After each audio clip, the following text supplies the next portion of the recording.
the Coyote exhaust manifold. We just drilled one hole.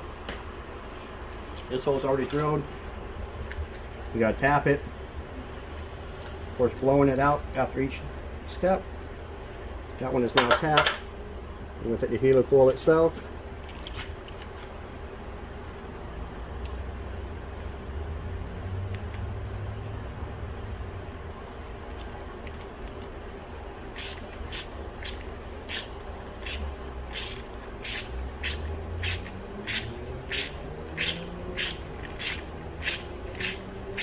We're going to run that helicoil all the way in until the sleeve comes loose. And then we're going to continue to turn it in until it's about one thread in. We're going to unscrew the tool. We're going to take a new OEM stud with anti-seize, screw it back in the insert, and this will now be better than OEM.